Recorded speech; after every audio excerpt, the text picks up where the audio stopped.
नमस्कार प्यारे साथियों। तो कैसे हैं आप सब?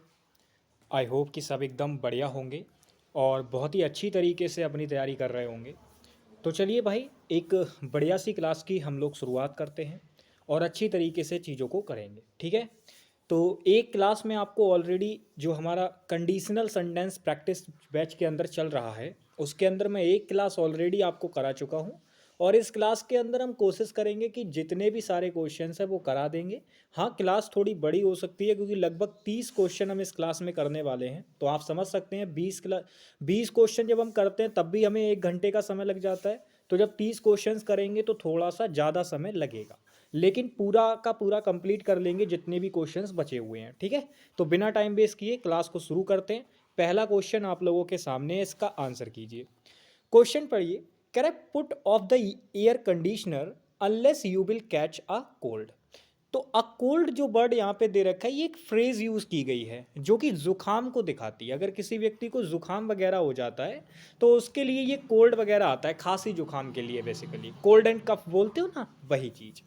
तो क्वेश्चन में अगर आप नोटिस करोगे तो मेरे प्यारे साथी, कंडीशन वाली जो क्लाउज यहाँ पर दे रखी है, कंडीशन का रिजल्ट वो यहाँ दे रखा है कि भाई तुम्हें क्या हो जाएगी, कोल्ड हो जाएगी, खांसी हो जाएगी। कब हो जाएगी? यदि तुम ऐसा नहीं करते। तो कंडीशन यहाँ पे दे रखी है। अब आप अगर नोटिस करोगे तो मैं इस क्वेश्चन को करने के लिए आप विद इन सेकेंड कर सकते हैं। कैसे? सिर्फ एक छोटा सा पॉइंट आपको पता होना चाहिए। आपको मैंने बताया था कभी भी कंडीशन वाली क्लाउज के अंदर या टाइम वाली क्लाउज के अंदर आप, भले ही आपको बात फ्यूचर में दिखानी हो, लेकिन फिर भी आप फ्यूचर का टेंस यूज नहीं करेंगे वहां पे। यानी आप उस कीमत उसमें बिल सेल किसी प्रकार से यूज कर ही नहीं सकते। तो आप मुझे देखकर बताइए, क्या ये अनलेस आपका एक कंडीशन बताने वाला कंजंक्शन है? तो आप कहेंगे जी भैया बिल्कुल है। तो इसके साथ वाली क्लाउज में आपने ये बिल क्यों लगा दिया? माना कि इसका जो एक्शन, जो आपकी कंडीशन रखी गई है, इसका इम्पैक्ट फ्यूचर में दिखाई देगा। उसको लिखने के लिए फ्यूचर बोला जाएगा, बिल्कुल ठीक बात है, लेकिन उसको दिखाने के लिए आप फ्यूचर यूज नहीं करेंगे। तो यहाँ पे ये जो बिल लगा रखा है ये क्या हो जाएगा? गलत हो जाएगा। मैंने बताया कि जब कंजंक्शन कंजंक्शन जो होता है वो कंडीशन या टाइम बताने वाला हो तो उस वाली क्लाउज के अंदर फ्यूचर दिखाने के लिए फ्यूचर का यूज नहीं करते। यानी जो बिल और सेल हैं इनका यूज आप नहीं करेंगे, ठीक है भाई? चलिए, तो किस वाले पार्ट में गड़बड़ है? ए वाले पार्ट में आपकी गड़बड़ दे रखी है, ठीक है, ए वाले पार्ट में। आगे चलते हैं, नेक्स्ट क्वेश्चन नंबर 2, इसका आंसर करेंगे भाई। ये क्वेश्चन भी बढ़िया है, आराम से पढ़िए क्वेश्चन को और बताइए इसका आंसर क्या होगा। क्वेश्चन पढ़ेंगे। कह रहे unless you prepare well you will not get a first class. बताइए क्वेश्चन में क्या गड़बड़ है भाई? क्वेश्चन में गड़बड़ बताएंगे। ये एसएससी एमटीएस 2019 का क्वेश्चन है भाई, और बढ़िया क्वेश्चन है, आसानी से आप इसको कर सकते हैं। बताइए जल्दी से। तो देखो क्वेश्चन में आप नोटिस करेंगे तो इसके अंदर फिर से फर्स्ट कंडीशनल अप्लाई होता हुआ नजर आ रहा है। मैंने आपसे कहा था कि आप देखना जो आपकी कंडीशन वाली क्लाउज होगी उसके साथ में आप देखना। आपने देखा कि कंडीशन वाली क्लाउज के अंदर फर्स्ट फॉर्म ऑफ वर्ब लगाई गई है, और मैंने आपसे बताया था कि अगर कंडीशन वाली क्लाउज में आपको फर्स्ट फॉर्म दिखाई दे या वर्ब की फर्स्ट फॉर्म में एस या ईएस दिखाई दे, तो ऐसे केस में आपके दो प्रकार के कंडीशनल बनने के चांसेस होते हैं। एक तो आपका फर्स्ट कंडीशनल और एक आपका प्यारे साथी जीरो कंडीशनल। अब आप मुझे बताइए यहां पे आपको कौन सा कंडीशनल बनता हुआ नजर आ रहा है? तो आप कहेंगे देखो भैया, कंडीशन वाली क्लाउज के अंदर वर्ब की फर्स्ट फॉर्म दे रखी है, और जो नॉर्मल वाली क्लाउज है उसके अंदर बिल प्लस वर्ब की फर्स्ट फॉर्म दे रखी है। और बिल प्लस वर्ब की फर्स्ट फॉर्म का मतलब क्या होता है? बिल प्लस वर्ब की फर्स्ट फॉर्म का मतलब होता है अपने आप में फ्यूचर का टेंस दिखाना, यानी बिल सेल मॉडल वर्ब दे रखी है।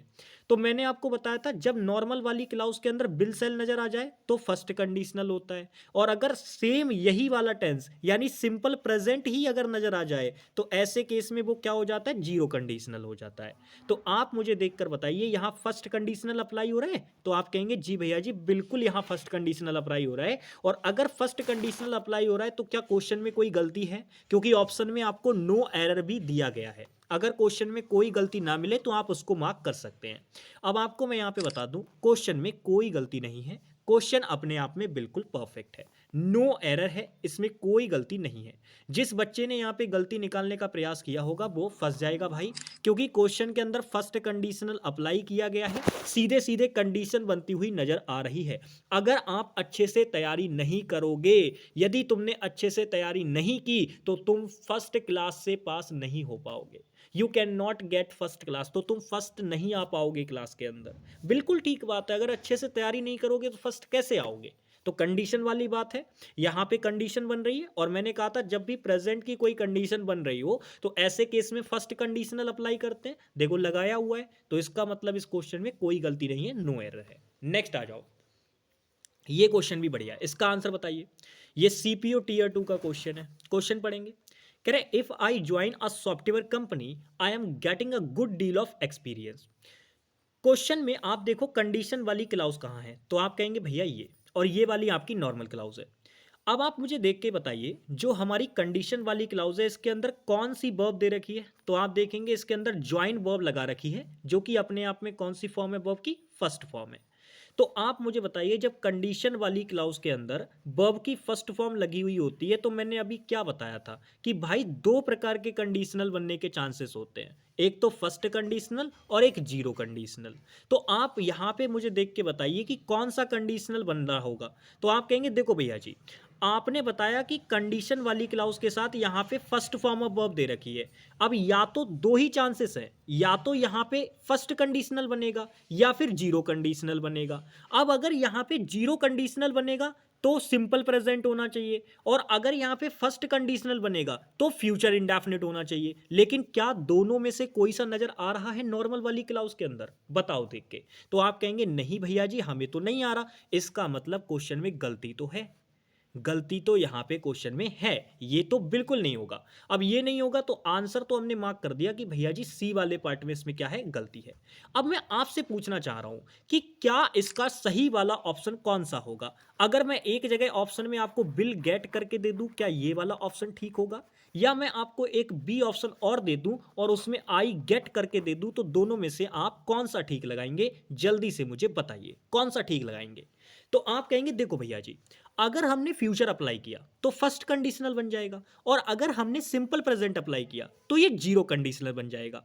अब दोनों में से कौन सा कब लगाते हैं ये मैंने अच्छे से बता रखा है, जब आपको कंडीशन की सेंस आ रही हो।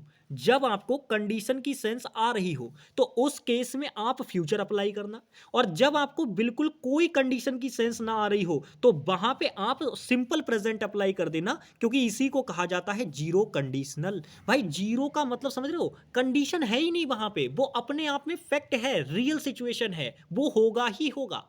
लेकिन जब मैंने क्या कहा, तो ये सिंपल सा तरीका होता है, जब आपको लगे कि कंडीशन बन रही है तो फर्स्ट कंडीशनल अप्लाई करना, और जब आपको लगे कि कंडीशन नहीं बन रही है तो रियल सिचुएशन है, ये तो होती ही होती है हमेशा। तो ऐसे केस में वहां पे आप जीरो कंडीशनल अप्लाई करेंगे। फिलहाल इस क्वेश्चन में कंडीशन बनती हुई नजर आ रही है, इसी वजह से इस क्वेश्चन का जो राइट आंसर होगा वो ए वाला ऑप्शन लगाया जाएगा। जो बच्चे बी वाले को चुनेंगे वो गलत हो जाएंगे।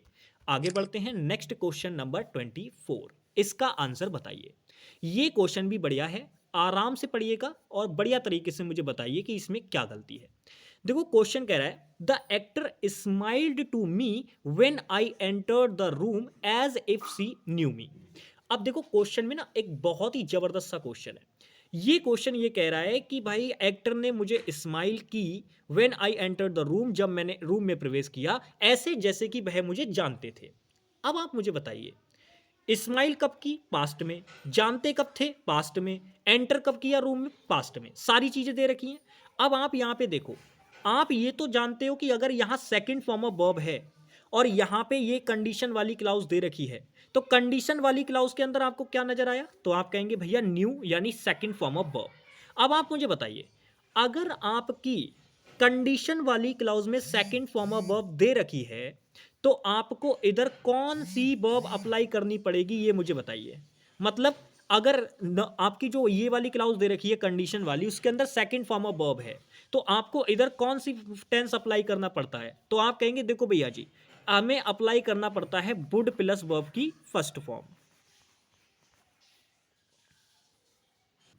देखिए यहां पे अगर हम क्वेश्चन में बात करें तो मैंने जैसा कि कहा कि आपने ये देखा कि इस वाली क्लाउज के अंदर यानी जो कंडीशन वाली क्लाउज है उसके अंदर आपको सेकंड फॉर्म ऑफ वर्ब दे रखी है।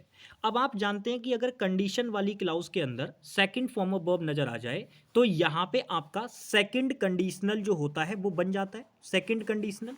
और ऐसा होने पे जो आपकी नॉर्मल वाली क्लाउज होती है उसके अंदर हम क्या लगाते हैं, तो आप मुझे तुरंत बताएंगे कि भैया जी उसके अंदर हम वुड प्लस वर्ब की फर्स्ट फॉर्म अप्लाई करते हैं। क्या अप्लाई करते हैं? वुड प्लस वर्ब की फर्स्ट फॉर्म। अब आप मुझे इस क्वेश्चन में ये बता दो कि इस वाले क्वेश्चन में गलती कहाँ पे है। अब कई सारे बच्चे इस वाले स्माइल को काट के, ये जो स्माइल आपको लिख के दे रखा है इसको काट के वुड प्लस स्माइल लगाना चाहेंगे। मेरे प्यारे साथी मैं आपको बता दूं, आप मुझे बताओ ये वुड क्या है, तो आप कहेंगे भैया जी ये तो पास्ट होता है बिल का। तो आपको जो यहाँ पे ये लिख के दे रखा है ना ये बिल्कुल ठीक है, आप ये मान के चलो कि जो वुड होता है वो बिल का पास्ट होता है। तो अल्टीमेटली क्या मुझे यहाँ पे पास्ट का ही टेंस लगाना होता है? तो आप कहेंगे जी भैया बिल्कुल पास्ट का ही टेंस लगाना होता है। क्या एग्जामिनर ने यहाँ सेकंड फॉर्म ऑफ वर्ब लगा के पास्ट का टेंस लगाया हुआ है? तो आप कहेंगे जी बिल्कुल लगाया हुआ है। तो आप यहाँ पे गलती क्यों बना रहे हो? आपको मैं बता दूं गलती है इसी वाले पार्ट के अंदर, लेकिन अगर आप स्माइल्ड को काट के वुड स्माइल करना चाह रहे हो तो भाई गलत हो जाओगे। ऐसा नहीं करना है। यहां सेकंड फॉर्म ऑफ वर्ब लगा रखी है और वो पास्ट को दिखा रही है, बिल्कुल ठीक है। तो सर गलती कहां है क्वेश्चन के अंदर? अगर मैं आपको इसमें जेन्युइनली बताऊं तो इसमें कंडीशनल से रिलेटेड कोई गलती नहीं है। क्वेश्चन के अंदर कंडीशनल से रिलेटेड गलती नहीं है, क्वेश्चन में प्रेपोजिशन का एरर है। क्वेश्चन में जो एरर है वो प्रेपोजिशन का एरर है। जब भी हम स्माइल वर्ब या स्माइल का यूज करते हैं, स्माइल वर्ड का, तो इसका मतलब होता है जब हम किसी पे हंसते हैं यानी स्माइल देना, किसी की तरफ स्माइल करना, तो उसके लिए स्माइल प्लस प्रेपोजिशन होती है। पर्सन के बीच में कौन सी लगती है? टू नहीं बल्कि एट प्रेपोजिशन लगती है। तो यहाँ प्रेपो का एरर है दोस्त। लेकिन यहाँ पे ना एग्जामिनर ने इसलिए ये क्वेश्चन मैंने यहाँ पे रखा क्योंकि इसमें कंडीशनल से रिलेटेड जानकारी भी आपको देनी थी। कई बार बच्चा डायरेक्ट ना आओ देखता है ना ताओ देखता है, वो ये देखता है कि कंडीशन वाली क्लाउज में सेकंड फॉर्म ऑफ वर्ब दे रखी है तो इधर तो वुड प्लस वर्ब की फर्स्ट फॉर्म ही होना चाहिए, और वो यहाँ पे इसको काट के वुड प्लस स्माइल कर देगा। अब ऐसा नहीं है कि उसका आंसर लगाने में गलती होगी, आंसर तो वो ठीक ही लगा देगा। वो इसको काटेगा, यहाँ पे देखो इसको काटेगा इसको और इसकी जगह पे वुड प्लस स्माइल कर देगा, तो उसने आंसर ठीक लगा दिया, लेकिन जो इसका इंप्रूवमेंट है वो गलत हो जाएगा। तो यहां पे स्माइल्ड टू मी नहीं होगा, स्माइल एट मी होगा। ठीक है ना? तब जाके क्वेश्चन ठीक होगा। बाकी इस वाले स्माइल्ड बॉस से छेड़छाड़ मत करना। ये सेकंड फॉर्म ऑफ वर्ब अपने आप में बिल्कुल ठीक है मेरे साथी, इसमें कोई गड़बड़ नहीं है। ठीक है, आ जाओ नेक्स्ट आ जाओ। ये क्वेश्चन भी बढ़िया है, इसका आंसर करो। कह रहा है if she left now she would reach the station on time. कह रहा है यदि वह अभी निकलेगी तो वह बिल्कुल सही टाइम पे स्टेशन पे पहुंच जाएगी।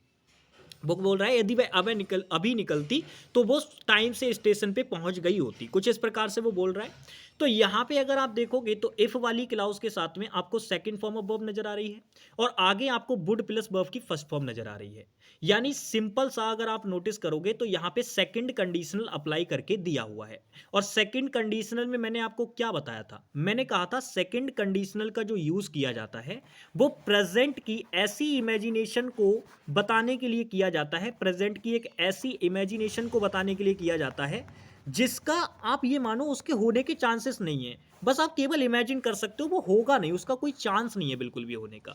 जैसे बोलते ना काश कि हम थोड़ी देर पहले निकल गए होते, अगर अभी निकल गए होते तो यार स्टेशन टाइम पे पहुंच जाते, निकले तो नहीं ना। तो वही वाली बात है, प्रेजेंट में बस आप उस चीज को इमेजिन कर रहे हो, ऐसा हो नहीं सकता।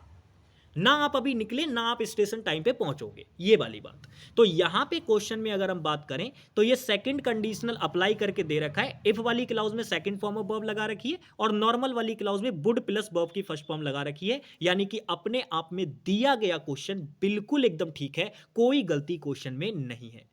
फोर्थ ऑप्शन इसका क्या हो जाएगा? राइट आंसर हो जाएगा। अब यहां पर अगर आप स्ट्रक्चर से चेक करते तब भी आप आंसर मार्क कर सकते थे ठीक तरीके से। हाँ, कुछ बच्चे यहां पे ये गलती जरूर कर सकते हैं, जैसे जो बच्चे टेंस पढ़ के आए होंगे तो वो बच्चे तुरंत इस वाली क्लाउज में नाव को देख के गड़बड़ करने की कोशिश कर रहे होंगे कि अरे भैया जी यहां पे तो नाव दे रखा है, ये तो प्रेजेंट का टाइम है, तो आपने इसके साथ लेफ्ट कैसे लगा दिया, ये तो पास्ट के टाइम को दिखा रही है। ओ दोस्त भाई सुन लो बात को, ये टेंस नहीं दिखा रही इस क्लाउज के अंदर, ये कंडीशन वाली बात है।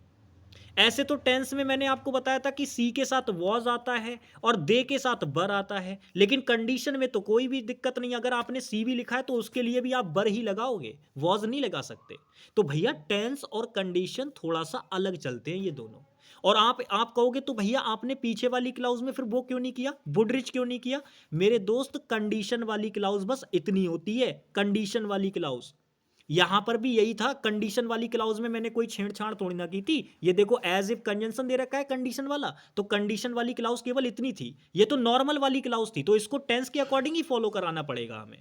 समझ में आ गई बात? इसको टेंस के अकॉर्डिंग फॉलो कराना था। अब यहां पर भी इसको टेंस के अकॉर्डिंग फॉलो कराना था। यहां पे देखो ना, वुड लगा तो रखा है, पास्ट का टेंस होना चाहिए यहां पे, तो दे रखा है पास्ट का टेंस। ठीक है ना? चलो बहुत बढ़िया। तो यहां पे क्वेश्चन में कोई गलती नहीं है, नो एरर है। नेक्स्ट आगे बढ़ते हैं। ये अब देखो, मैंने जैसा कि कहा था कि मैं कंडीशनल सेंटेंस वाले चैप्टर के अंदर आपको 50 क्वेश्चन कराऊंगा, जिसमें मैं आपको 25 एरर के क्वेश्चन करा चुका हूं। और इसके अंदर मैंने आपको फर्स्ट कंडीशनल हो गया, सेकंड कंडीशनल हो गया, आपका थर्ड कंडीशनल हो गया और आपका जीरो कंडीशनल हो गया। मैंने हर प्रकार के क्वेश्चन आपको दिखाए।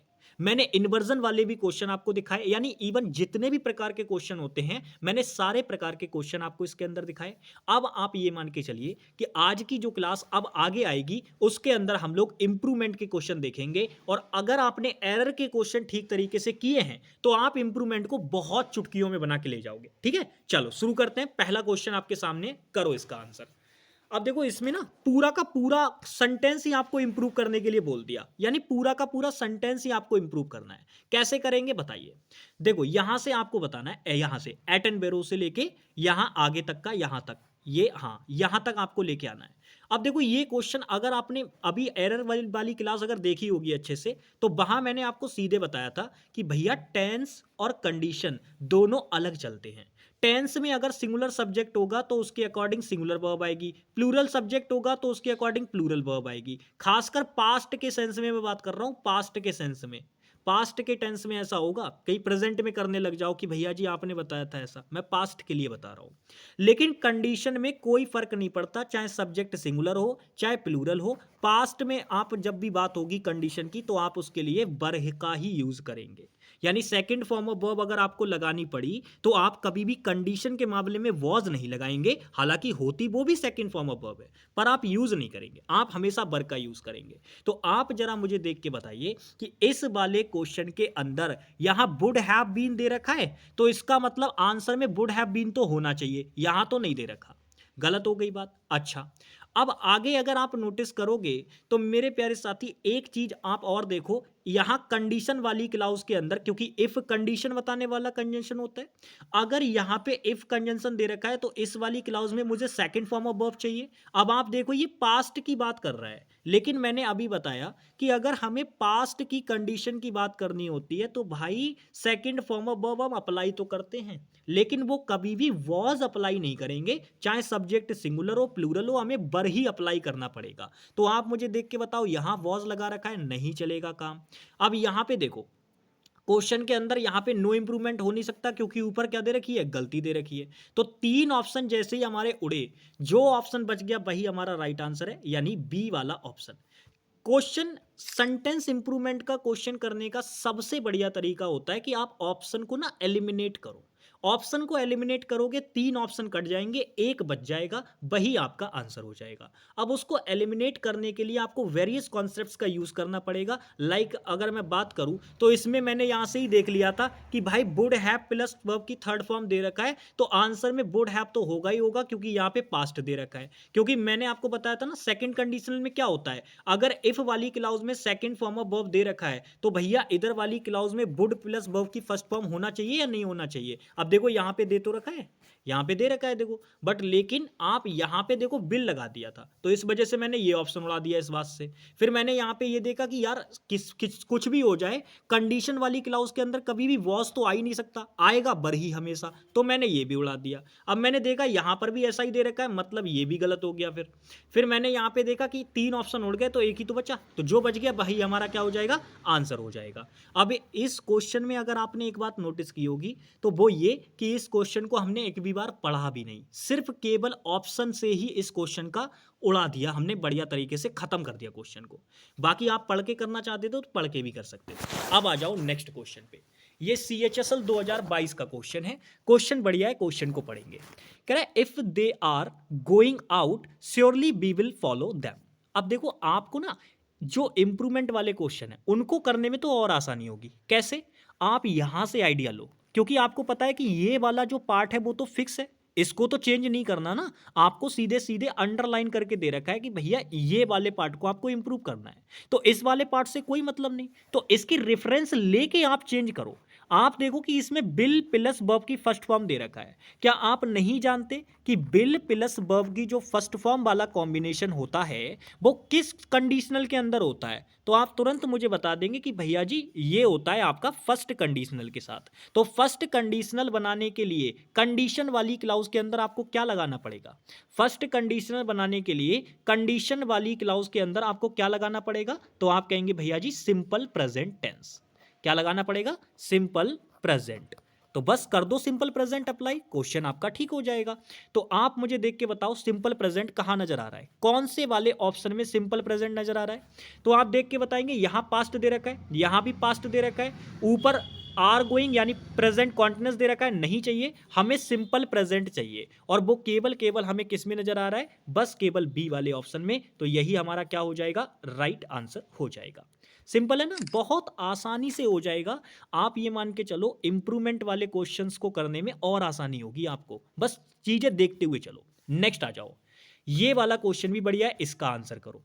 कह रहा है I wish I were listen to my parents, काश कि मैंने अपने माता पिता को सुना होता, ये वाली बात कहना चाह रहा है। अब आप मुझे बताओ, अगर ये कंडीशन बताना चाह रहा है, अगर ये कंडीशन की बात कर रहा है, तो कंडीशन जब ये बोल रहा है आई विश काश कि मैंने अपने माता पिता को सुना होता, तो कब सुना होता? पास्ट में। अब पास्ट में सुना होता या सुन रहा था? तो अगर सुन रहा था तो ये तो कंडीशन ही नहीं बनी। आप मुझे ये बताओ, आपने कंडीशन में कभी भी कॉन्टिन्यूस आते हुए सुना? ये बात अपने दिमाग में बिठा लेना।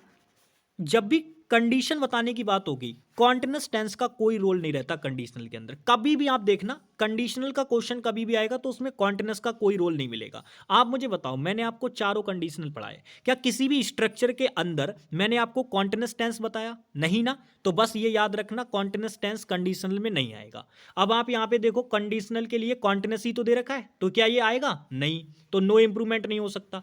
अब यहाँ पे प्रेजेंट तो हो ही नहीं सकता। क्यों?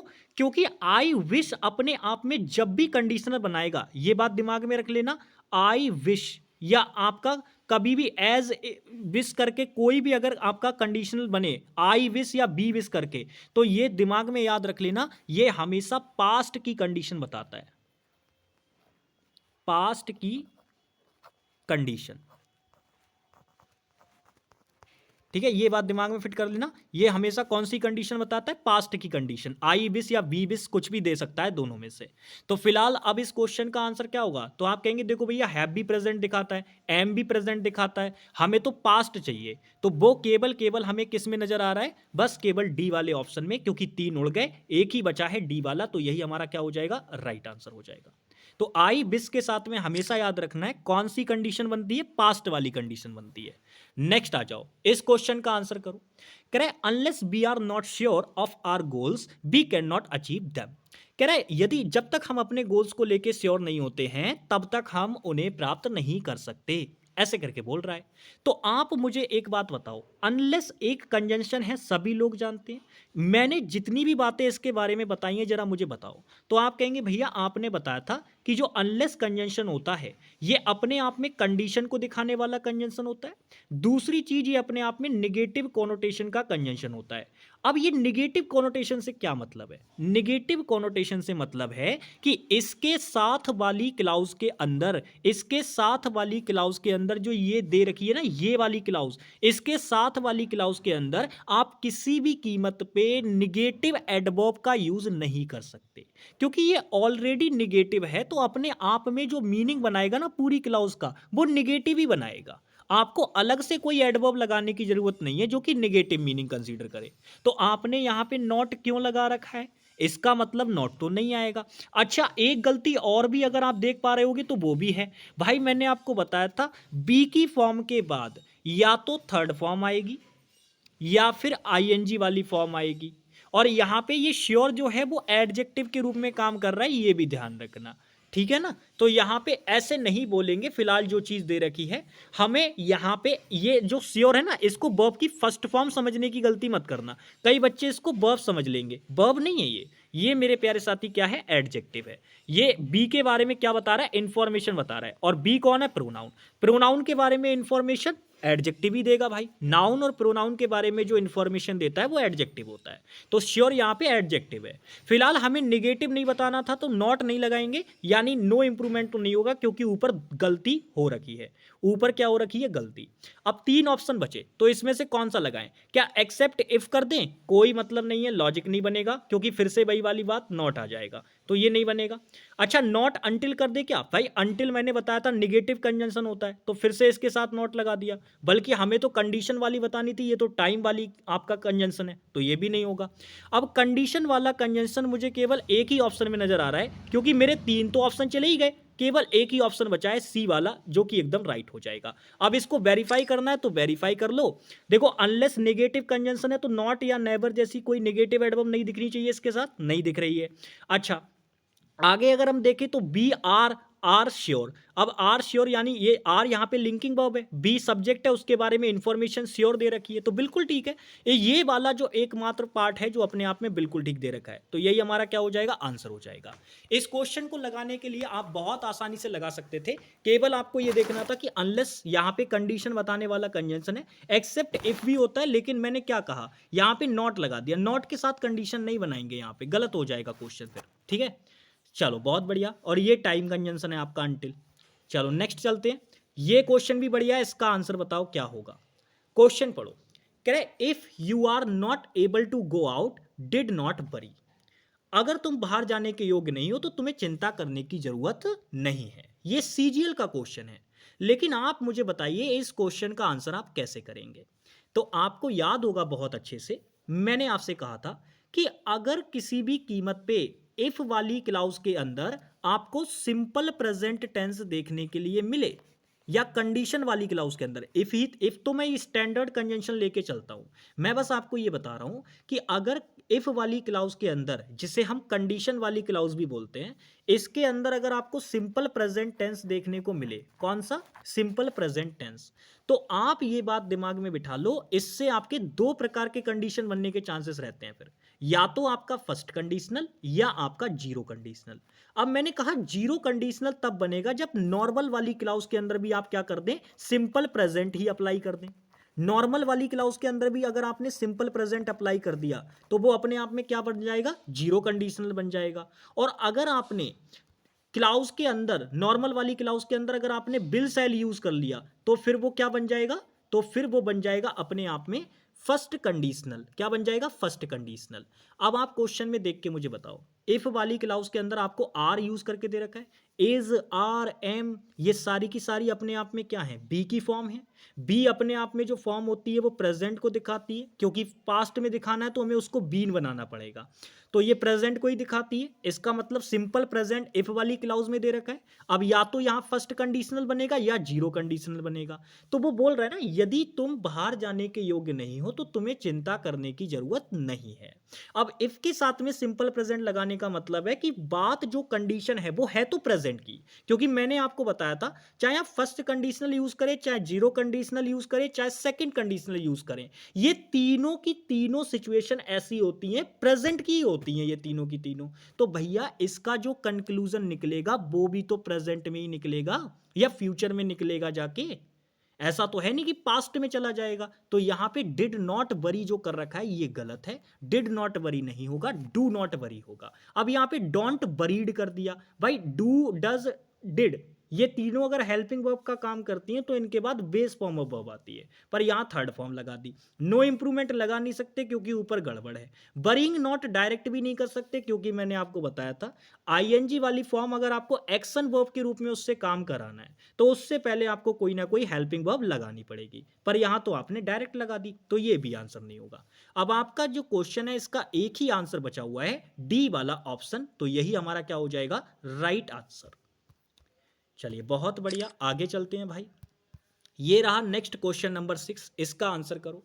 इस क्वेश्चन में अगर आप नोटिस करोगे तो ये वाला पार्ट आपको इंप्रूव करना है। क्वेश्चन पढ़िए, कह रहा है he will lose all of his wealth if he doesn't mends his ways. कह रहा है यदि वो अपने रास्ते को ऐसा नहीं करेंगे तो वो अपने सारे के सारा जो उनका धन है वो सब खो देंगे।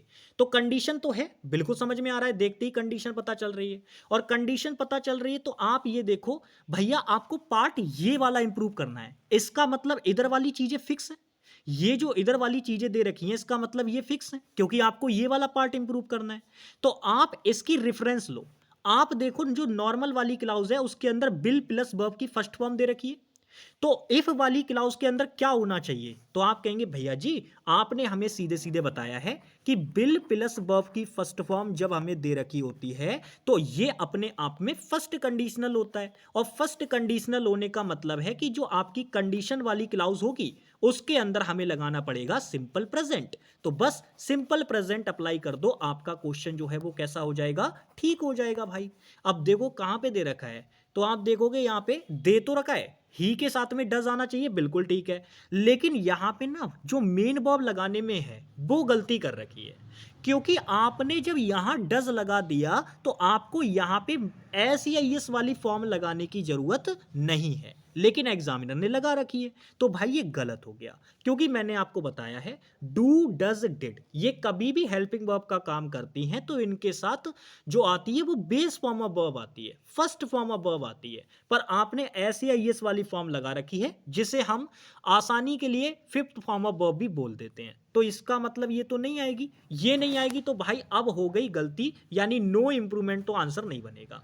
फिर मैंने कहा कि एस या यस वाली फॉर्म तो आप लगा ही नहीं सकते, चाहे आप डू की बात करें, चाहे आप डज की बात करें, चाहे आप डिड की बात करें, ये तीनों अगर हेल्पिंग वर्ब का काम करेंगी तो आपको मेन वर्ब बेस फॉर्म में ही लगानी पड़ेगी।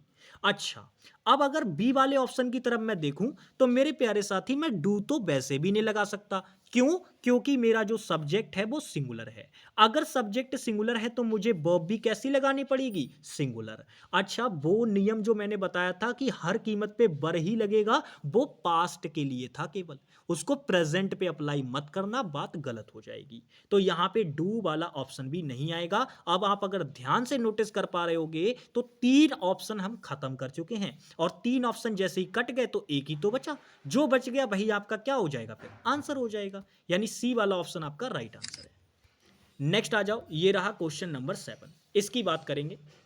क्वेश्चन पढ़िए, ये सीजीएल का क्वेश्चन है। कह रहा है the shopkeeper would have find her if he come to know that she damage the toy on exhibit.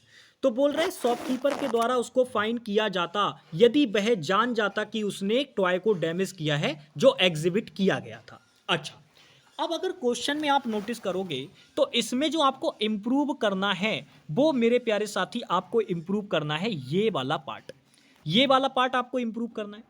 अब अगर आप नोटिस करोगे तो ये अपने आप में कंडीशन वाला जो है वो एक तरीके से पार्ट आपको दे रखा है, लेकिन फिर से मैं वही चीज कहूंगा, क्वेश्चन जब भी सेंटेंस इंप्रूवमेंट का आए सबसे बेस्ट मेथड होता है ऑप्शन एलिमिनेशन मेथड।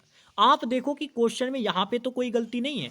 अब अगर मैं नोटिस करूं तो मुझे पता है कि इतना वाला पार्ट इंप्रूव करना है, मतलब चेंज तो मैं इतने में ही कर सकता हूं, मतलब इधर उधर की चीजें तो अपने आप में परफेक्ट होनी चाहिए, तो इसका मतलब ये चीजें तो अपने आप में परफेक्ट हैं। अब अगर ये परफेक्ट दे रखी हैं तो जाहिर सी बात है यहां पे मुझे नॉर्मल वाली क्लाउज के अंदर वुड हैव प्लस वर्ब की थर्ड फॉर्म दिखाई दे रहा है, यानी कंडीशन वाली क्लाउज के अंदर जो बिल्कुल एप्रोप्रिएट होता वो मुझे हैड प्लस वर्ब की थर्ड फॉर्म दिखाई देना चाहिए था, क्योंकि आप जानते हो ना अगर कंडीशन वाली क्लाउज के अंदर हैड प्लस वर्ब की थर्ड फॉर्म होता है तो नॉर्मल वाली क्लाउज के अंदर वुड हैव प्लस वर्ब की थर्ड फॉर्म होता है, और ये वाली जो कंडीशनल सेंटेंस बनता है वो कौन सा होता है, थर्ड कंडीशनल।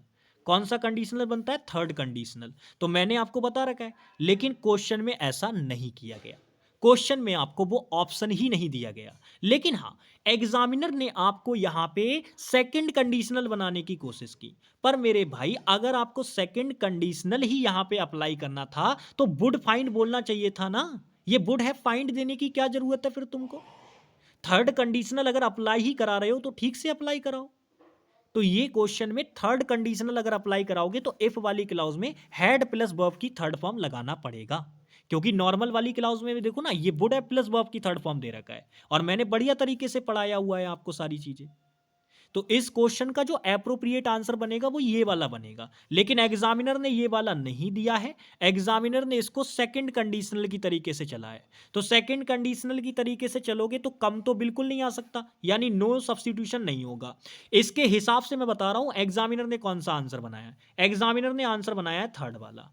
और थर्ड वाला, अब देखो ये तो वैसे नहीं हो सकता क्योंकि टू इन्फिनेटिव का काम करता है, तो उसके बाद फर्स्ट फॉर्म ऑफ वर्ब लगानी होती है। यहां पे सेकंड फॉर्म लगा रखी है, तो ये ऑप्शन भी खत्म। यहां पे भी देखो सेकंड फॉर्म लगा रखी है। मतलब कितना वाहियात लॉजिक दिया है इस क्वेश्चन के अंदर। आप ये देखो, ये क्वेश्चन गलत है। अगर टेक्निकली देखा जाए तो क्वेश्चन ठीक नहीं है पूछा गया। इसमें सिचुएशन फिट ही नहीं की गई है पूरी तरीके से। अगर आपने नॉर्मल वाली क्लाउज के अंदर वुड हैव फाइंड दे रखा है और क्वेश्चन ये सेंटेंस इंप्रूवमेंट का है, तो ऑप्शन में आपको थर्ड कंडीशनल रखना चाहिए था नहीं चाहिए था? बताओ।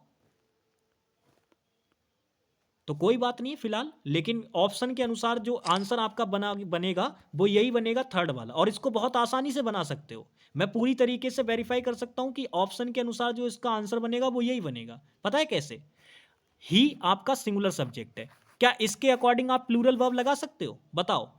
प्लूरल वर्ब लगा सकते हो क्या इसके अकॉर्डिंग? तो आप कहेंगे नहीं लगा सकते। नहीं लगा सकते तो नो सब्स्टिट्यूशन खत्म, क्योंकि ऊपर गलती निकल आई। अब आगे आप देखोगे तो यहां पे आप देखो, ये टू इन्फिनेटिव है। इन्फिनेटिव अगर जब टू आपका काम करता है तो ये फुल इन्फिनेटिव बनाता है वर्ब की फर्स्ट फॉर्म के साथ। यहां पर सेकंड फॉर्म ऑफ वर्ब लगा रखी है। क्या ये ऑप्शन आंसर बनेगा? बिल्कुल भी नहीं। यहां पर भी सेम हरकत कर रखी है। क्या ये ऑप्शन आंसर बनेगा? बिल्कुल भी नहीं। तो एक ही तो बचा, तो वही हमारा आंसर हो जाएगा। लेकिन ये क्वेश्चन अगर मैं बात करूं टेक्निकली गलत है, तो इसको ना थोड़ा सा ध्यान से चलना। इसका जो एकदम एप्रोप्रिएट आंसर होगा वो हैड प्लस वर्ब की थर्ड फॉर्म वाला होगा। ठीक है, ये ध्यान रखना। यानी ही हैड कम होना चाहिए था यहां पे। बाकी आगे चलते हैं भाई, ऐसे क्वेश्चंस पूछती रहती है एसएससी। नेक्स्ट आ जाओ। ये रहा क्वेश्चन नंबर आपका 8 और ये सीजीएल 2021 का क्वेश्चन है। क्वेश्चन पढ़ेंगे। कह रहे आई wish I have come an hour sooner. काश कि मैं 1 घंटे पहले आ जाता।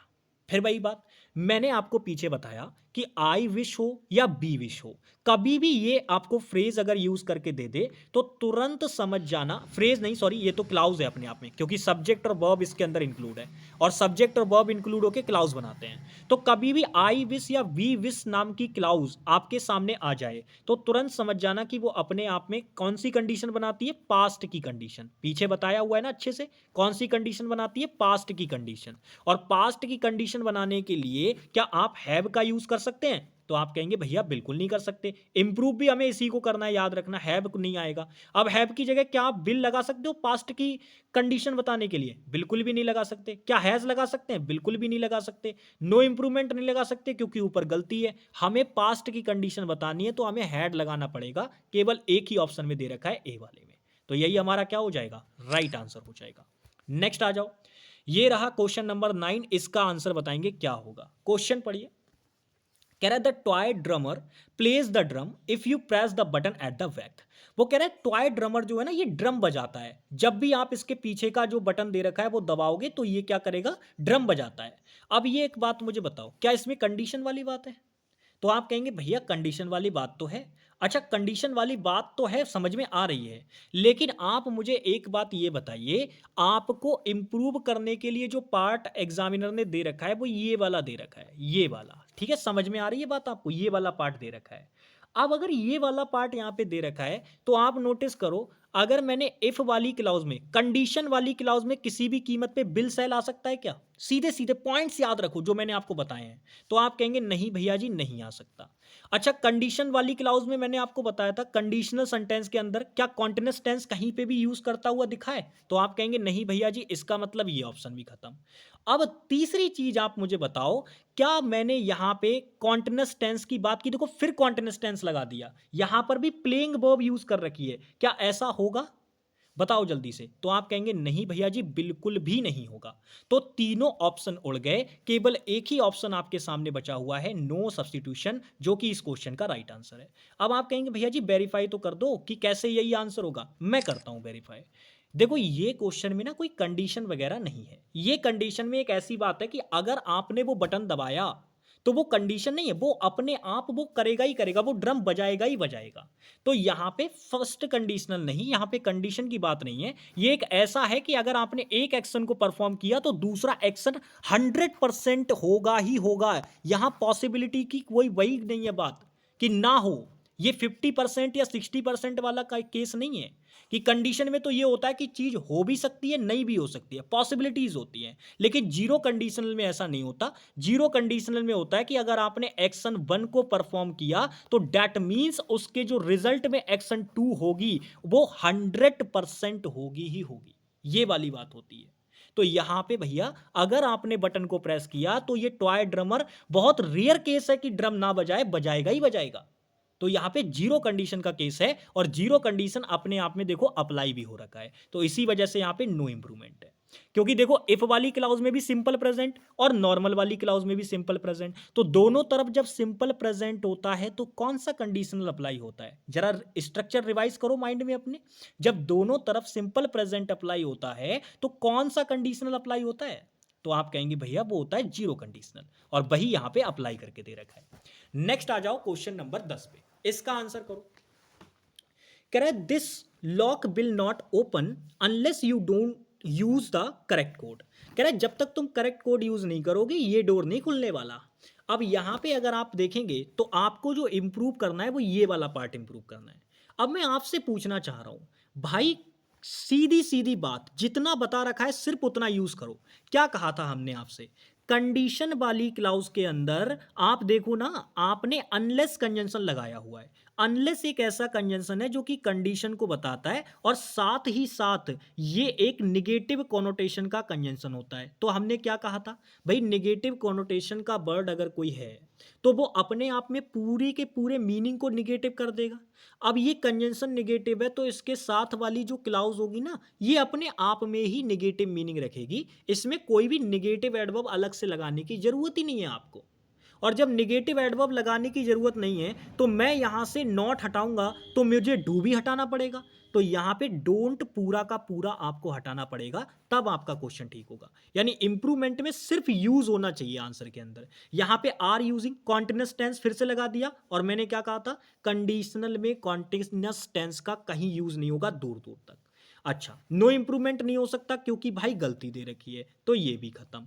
अच्छा, डिड लगा देंगे तो पास्ट की बात हो जाएगी, और नॉट भी लगा रखा है तो बिल्कुल भी नहीं आ सकता। केवल एक ही आंसर है जो हमारे पास राइट बचा हुआ है, वो है डी वाला। और मैंने ऊपर ही बता दिया था कि वही आंसर राइट होगा जिसमें केवल केवल यूज दे रखा होगा। नेक्स्ट आ जाओ क्वेश्चन नंबर 11, इसका आंसर करो। कह रहा है the soldiers would not have surrendered if they not rain out of ammunition. भाई अगर उनका एम्यूशन मतलब हो नहीं गया होता, एम्यूशन का मतलब होता है जो उनके हथियार वगैरह थे, जो गोला बारूद था उनके पास, वो अगर उनका खत्म ना हो गया होता तो वो लोगों ने सरेंडर नहीं किया होता, सैनिकों ने सरेंडर नहीं किया होता। अब उनका गोला बारूद खत्म हो गया तो सरेंडर करना मजबूरी हो गई थी उस टाइम पे। ऐसी वाली बात यहाँ पे दे रखी है। तो आपको ये क्वेश्चन ना सिर्फ स्ट्रक्चर बेस्ड है। ये जो क्वेश्चन आपको दे रखा है ये केवल केवल स्ट्रक्चर बेस्ड है। कैसे? आपको बस ये देखना है कि कंडीशन वाली क्लाउज में क्या दे रखा है, क्योंकि आपको चेंज, पहले आप ये देखो चेंज कौन सा वाला पार्ट करना है। तो अगर मैं आपको बताऊं आपको जो चेंज करना है वो ये वाला पार्ट चेंज करना है, ये इतना इतना पार्ट चेंज करना है आपको। अगर इतना पार्ट चेंज करना है तो जाहिर सी बात है कि इधर का जो भी ये हिस्सा है ये अपने आप में फिक्स है। तो बस इसी की रेफरेंस लेके आप क्वेश्चन को ठीक करो। आप यहां पे अगर नोटिस करोगे तो आपको पता चलेगा जो नॉर्मल वाली क्लाउज है उसके अंदर वुड हैव प्लस वर्ब की थर्ड फॉर्म नजर आ रहा है। और मैंने आपको सीधे सीधे बताया हुआ है कि भैया ये जो वुड हैव प्लस वर्ब की थर्ड फॉर्म होता है, वुड हैव प्लस वर्ब की थर्ड फॉर्म, ये अपने आप में किस कंडीशनल के अंदर आता है? थर्ड कंडीशनल के अंदर। और थर्ड कंडीशनल कब बनता है? थर्ड कंडीशनल कब बनता है बताओ? तो आप कहेंगे भैया जब कंडीशन वाली क्लाउज के अंदर हम क्या यूज करते हैं? हैड प्लस वर्ब की third form. Had plus verb की थर्ड फॉर्म। तो करो भैया यूज हैड प्लस वर्ब की थर्ड फॉर्म। अब आप देखो ना, आपको जो कंडीशन वाली क्लाउज है उसके अंदर second form of verb use करके दे रखी है। अब क्या ये क्वेश्चन ठीक बनेगा? बताओ क्या ये क्वेश्चन ठीक है? तो आप कहेंगे भैया जी यहां पे गलती दे रखी है, आप इस रेन को हटा दो और इसकी जगह पे हैड रन लगाओ। तो किस वाले ऑप्शन में हैड दे रखा है? क्या यहां दे रखा है? यहां तो डू दे रखा है, प्रेजेंट है। यहां पे डिड दे रखा है, ये भी पास्ट का इंडेफिनिट है। यहां पे भी सेकंड फॉर्म लगा रखी थी, पास्ट का इंडेफिनिट नहीं चाहिए, हमें हैड चाहिए। और हैड केवल केवल हमें एक ही ऑप्शन में नजर आ रहा है, वो है ये वाला। तो यही हमारा क्या हो जाएगा? Right answer. बाकी नो इंप्रूवमेंट हो नहीं सकता क्योंकि ऊपर गलती हो चुकी है। ठीक है भाई, इस तरीके से आंसर करते हैं। चलो नेक्स्ट आ जाओ, ये रहा क्वेश्चन नंबर 12, इसका आंसर करो। भाई इस क्वेश्चन को कराने के लिए भी अगर आपको बतानी पड़ रही है चीजें तो बात गलत हो जाएगी। क्वेश्चन पढ़ो, कह रहे आई wished I have tried more harder. काश कि मैंने और ज्यादा मेहनत की होती, और ज्यादा अच्छे से ट्राई किया होता। सीपीओ टीयर 2 का क्वेश्चन है। इस क्वेश्चन में मैंने सीधे बताया कि आई विश या बी विश वाली क्लाउज कभी भी आपको नजर आए तो ये कंडीशन बताती है, और वो भी कौन सी कंडीशन? पास्ट की कंडीशन। कौन सी कंडीशन बताती है? पास्ट की कंडीशन। तो मेरे प्यारे साथी अगर ये पास्ट की कंडीशन बताती है तो आपने ये प्रेजेंट कैसे लगा दिया? आपको तो यहां पे पास्ट लगाना चाहिए। अब पास्ट लगाना चाहिए तो बताओ कैसे लगाओगे? अब देखो इस क्वेश्चन के अंदर दो गलतियां हैं अगर आप ध्यान से देखोगे।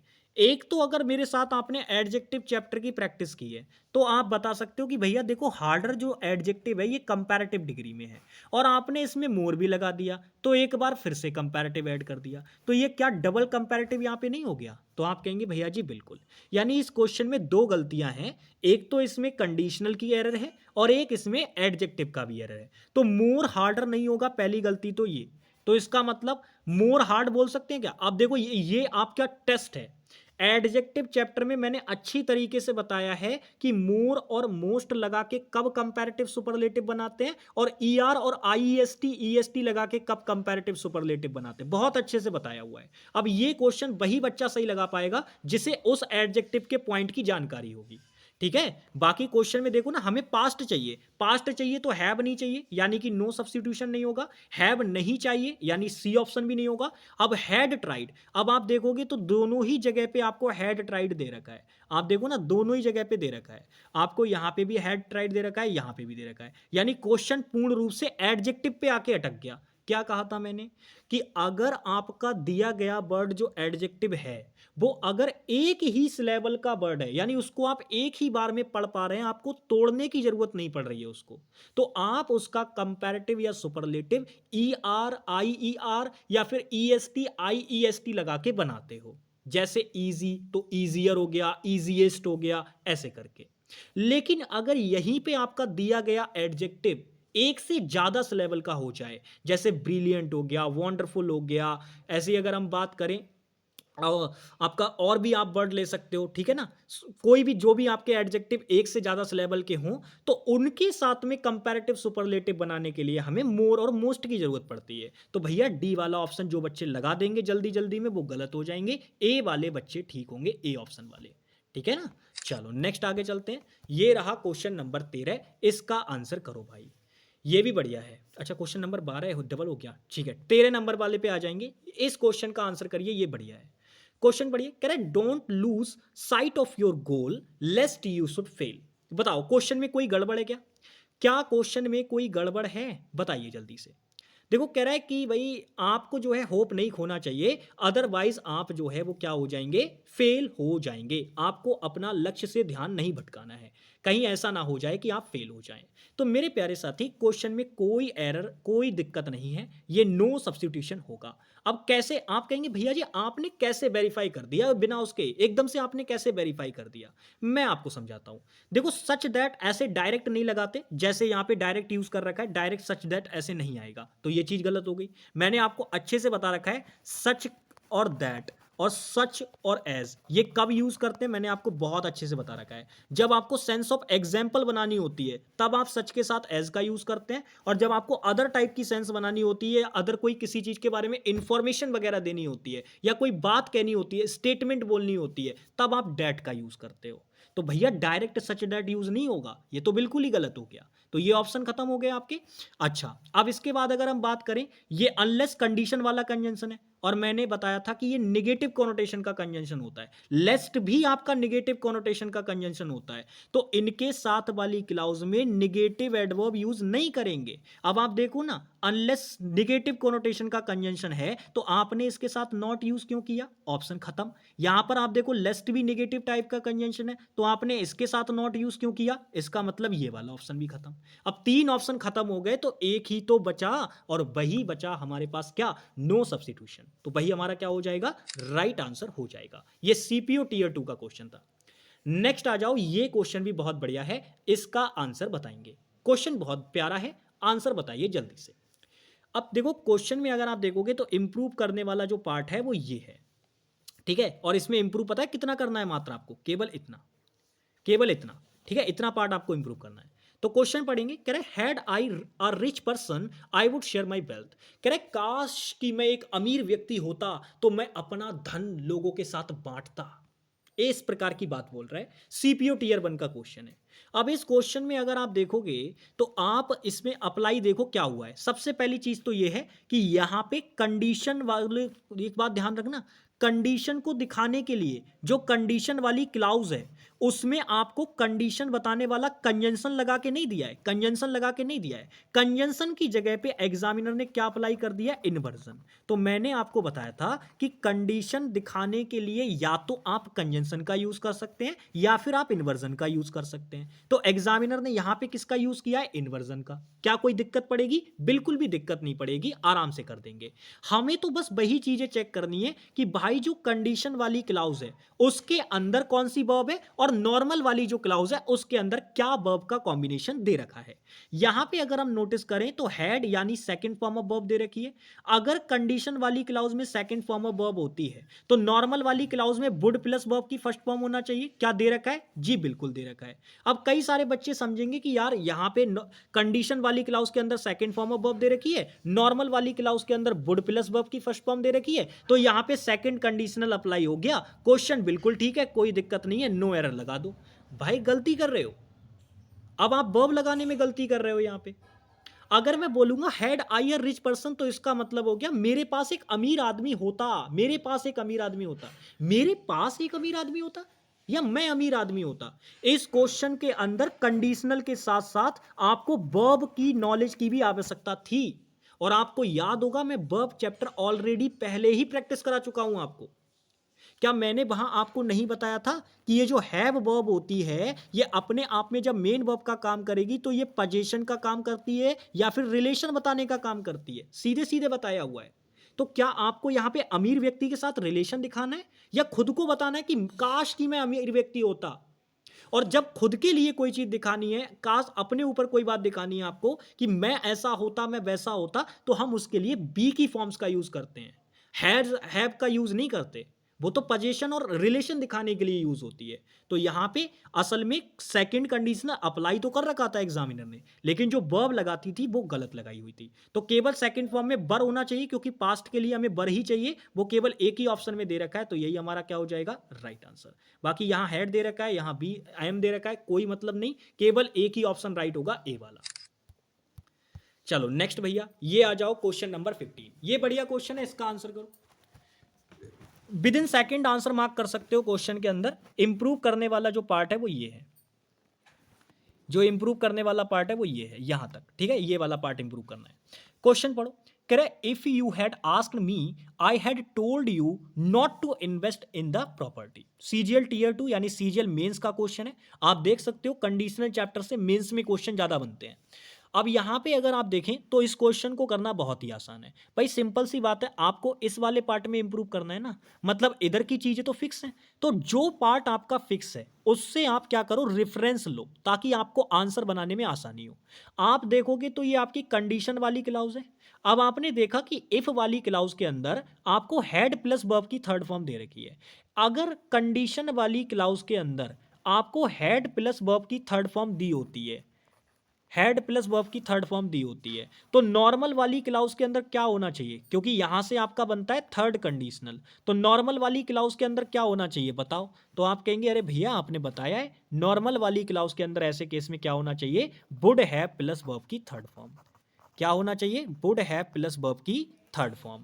तो अब आप मुझे देख के बताओ किस ऑप्शन में ये अप्लाई कर रखा है। तो आप देखेंगे यहां बिल लगा रखा है, नहीं बनेगा, यहां भी बिल लगा रखा है, नहीं बनेगा, यहां हैड लगा रखा है, केवल नहीं बनेगा। Would have plus third form कहां नजर आ रहा है, तो वो केवल केवल आपको एक ही ऑप्शन में नजर आ रहा है, फर्स्ट वाले के अंदर। तो यही आपका क्या होगा, राइट आंसर।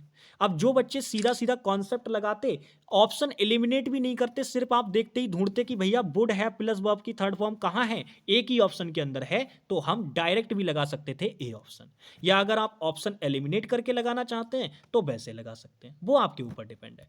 नेक्स्ट आ जाओ। ये क्वेश्चन भाई, इस तरीके के क्वेश्चन मैंने बहुत करा दिए। अब आप मुझे बताओ क्या मुझे इसको कराने की जरूरत है। मैंने सीधे सीधे क्या बताया, मैंने कहा कि भैया आई विश या बी विश कभी भी आपको नजर आ जाए, आई विश या बी विश कभी भी नजर आ जाए तो ये काश का मीनिंग करते हैं।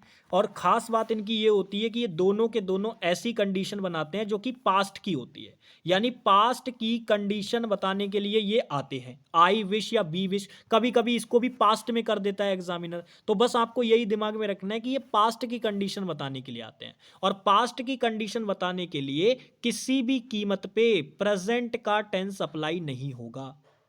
तो यहां पे नो वर्ब तो प्रेजेंट का टेंस दिखा रही है, फर्स्ट फॉर्म ऑफ वर्ब है, नहीं लगेगा ना, बिल्कुल भी नहीं। तो नो इंप्रूवमेंट नहीं हो सकता क्योंकि ऊपर गलती है। अब मैंने कहा था कॉन्टिन्यूअस टेंस तो देखते ही उड़ा देना, इसको तो कंसीडर करना ही नहीं है। अब यहां पे देखो, यहां हैव नोन कर दिया। अब ऐसा नहीं है कि हैव नोन पास्ट के बात को दिखा नहीं सकता, पास्ट की एक्शन को दिखा सकता है, लेकिन अगर आप हैव नोन बोलोगे तो ये अनफिनिश्ड की कैटेगरी में आ जाएगा। पर मैंने फिर भी वही कहा कि भैया ये टेंस तो प्रेजेंट का है, ये तो प्रेजेंट परफेक्ट टेंस है ना, पर मुझे तो पास्ट चाहिए क्योंकि मुझे पास्ट की एक्शन दिखानी है, तो आंसर ये भी नहीं होगा। और जब तीन ऑप्शन आपके खत्म हो गए तो जो बच गया वही आपका आंसर है, यानी डी वाला ऑप्शन आपका क्या हो जाएगा, राइट आंसर। चलिए नेक्स्ट आगे चलते हैं। ये रहा क्वेश्चन नंबर 17 और इसकी मदद से मैं आपको सिखाऊंगा एक कॉन्सेप्ट। और ये जो क्वेश्चन आपको दे रखा है, ये अपने आप में अगर हम बात करें तो ये बहुत ही जबरदस्त क्वेश्चन है, बहुत ज्यादा जबरदस्त। समझ पा रहे हो मेरी बात को, बहुत ही बढ़िया क्वेश्चन है। ये सीजीएल टीयर 2 का क्वेश्चन है और इसके अंदर मुझे सिर्फ एक कॉन्सेप्ट सिखाना है, क्वेश्चन में तो कोई गलती नहीं है। इस क्वेश्चन को आंख मीच के नो इंप्रूवमेंट लगा देना। अब आप कहेंगे अरे भैया जी ऐसे कैसे लग गया एकदम से, हमें बता तो दो। मैं बता रहा हूं, देखो ना, यहां पे एक कॉन्सेप्ट आपको याद रखना है। एक आपके पास ये होता है बट फॉर कंजंक्शन टाइप का। ये क्या करता है, ये जो आप ध्यान से देखिएगा, ये बट फॉर जो होता है ना, बट फॉर, ये कंडीशन बनाने वाला कंजंक्शन होता है। और इसकी खास बात ये होती है कि ये जो सेंस रखता है वो विदाउट का सेंस रखता है। किसका सेंस रखता है, विदाउट का। लेकिन इसकी एक खास बात और भी है, ये विदाउट का सेंस तो रखता है, लेकिन ये जो बट फॉर होता है ये बराबर होता है किसी चीज के। किसके बराबर होता है, if it had not happened, had not happened, इसके बराबर होता है। अब आप अगर मुझे देख के बताएंगे तो एक चीज आप इसमें नोटिस कर पा रहे होंगे, जो ये बट फॉर है, मैंने आपको पूरी चीज बता दी कि ये कंजंक्शन के रूप में काम कर रहा होता है। इसका जो मीनिंग आता है वो विदाउट के सेंस में आता है, और ये बराबर होता है किसके, if it had not happened. अगर आप ध्यान से नोटिस करेंगे तो हैड प्लस वर्ब की थर्ड फॉर्म की सेंस इसके अंदर इंक्लूड होती है।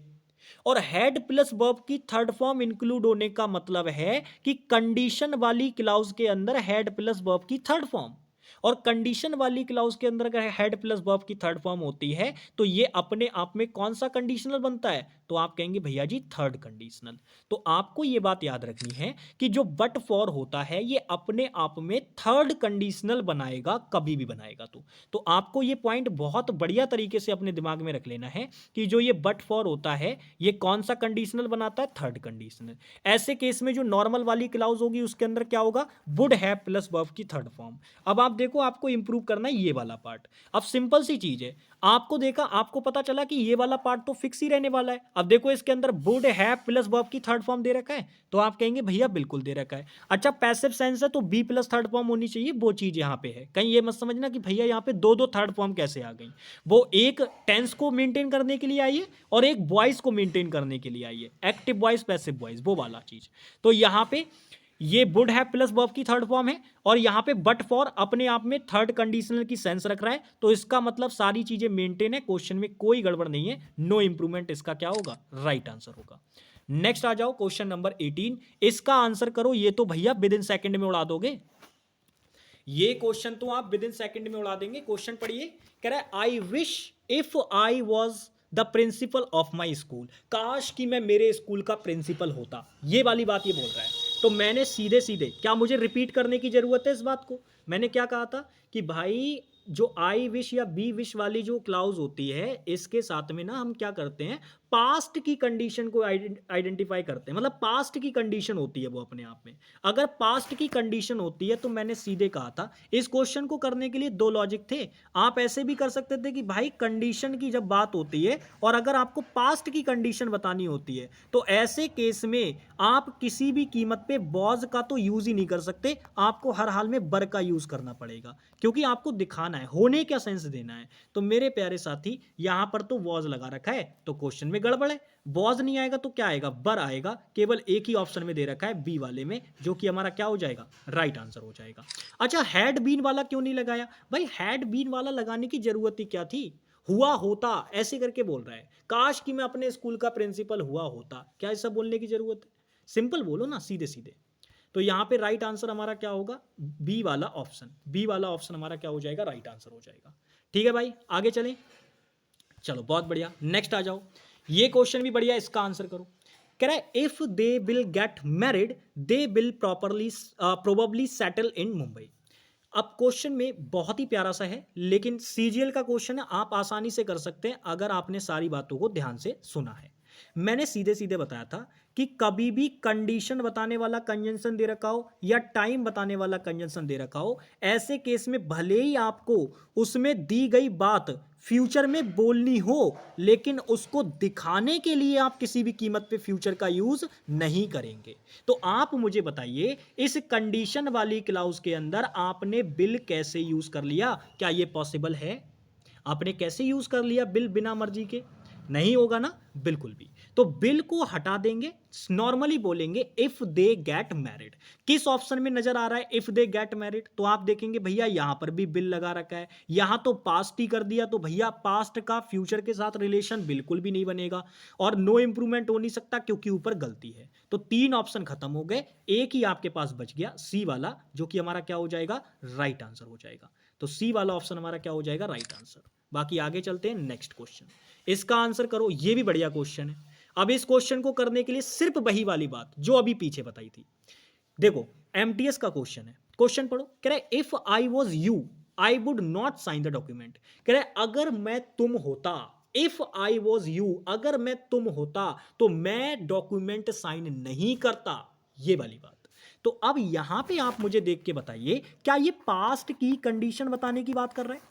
अगर पास्ट की कंडीशन बताने की बात कर रहा है तो मैंने आपको बताया था कि अगर आपको वॉज या वर में से चुनना हो और आप पास्ट की कंडीशन बता रहे हो तो ऐसे केस में कभी भी वॉज को नहीं चुनना, चाहे आपका सब्जेक्ट सिंगुलर हो चाहे प्लूरल हो, आप वॉज को नहीं चुनेंगे। हर हाल में आपको क्या लगाना पड़ेगा, वर।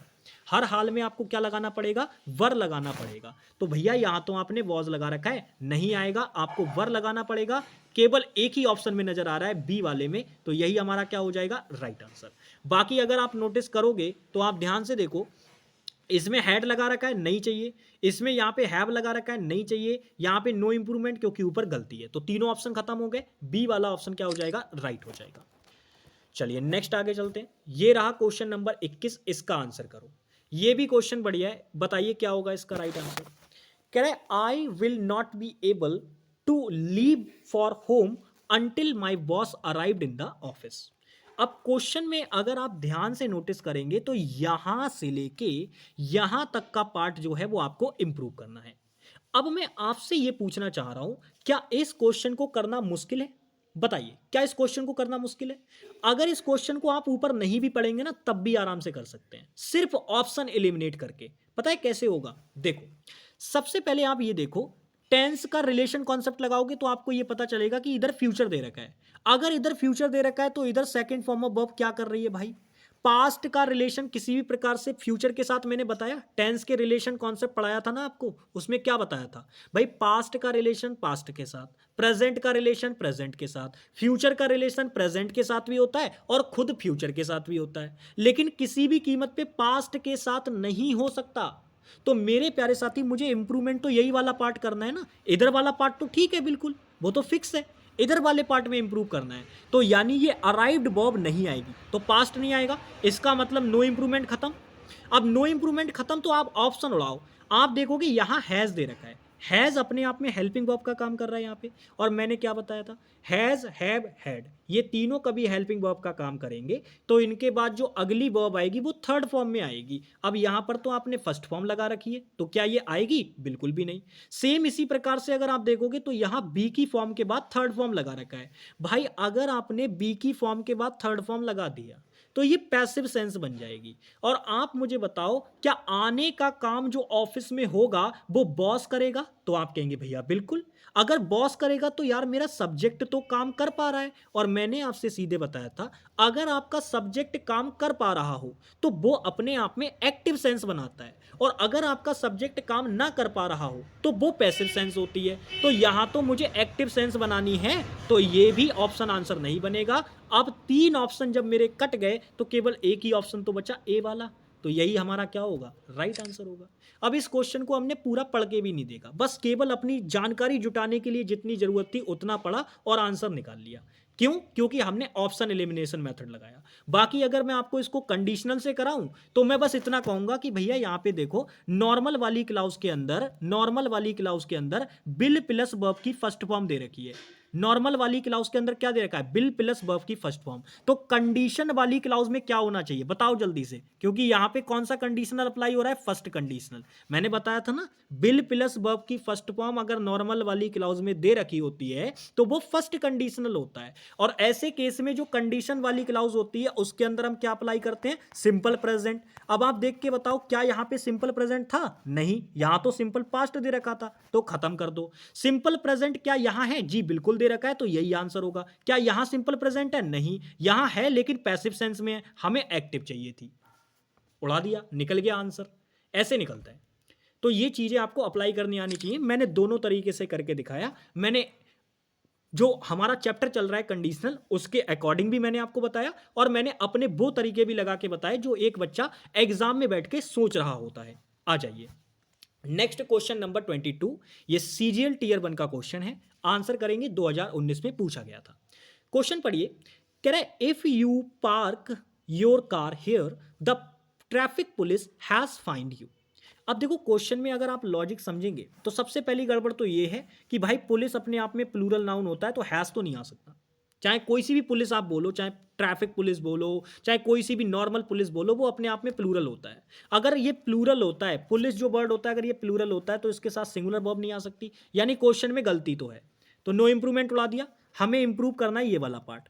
अब एक बात यहां पे दिमाग में ये बिठाओ, अगर ये वाला पार्ट हमें इंप्रूव करना है तो जाहिर सी बात है कि जो इधर की इसके चीजें हैं ये तो अपने आप में फिक्स है ना। तो इसका मतलब मैं अपने क्वेश्चन को ठीक करने के लिए इधर की रेफरेंस ले सकता हूं।